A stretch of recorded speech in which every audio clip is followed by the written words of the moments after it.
Tirana vazhdon ngjitjen e saj në klasifikimin e Superligës duke u shndërruar kërcënim për kryesuesit e Dinamos.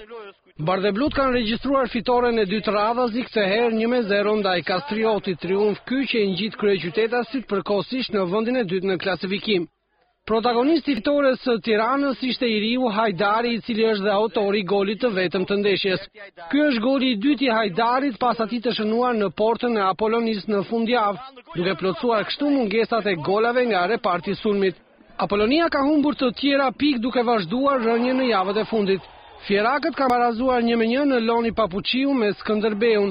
Goli të Haxhibulić për Fierakët shënuar në fundin e pjesës së parë i është kundërpërgjigjur Blendi Shkëmbi që ka barazuar në pjesën e dytë me një 11 metrash.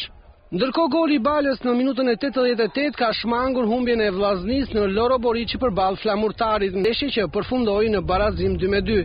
Vlonjatët përmbysën rezultatin brenda 14 minutave me 2 golat e Zeqirit, por nuk arritën ta ruajnë këtë fitore duke u ndëshkuar në minutat e fundit të ndeshjes nga Bala, e duke dal nga kjo sfidë me vetëm një pikë.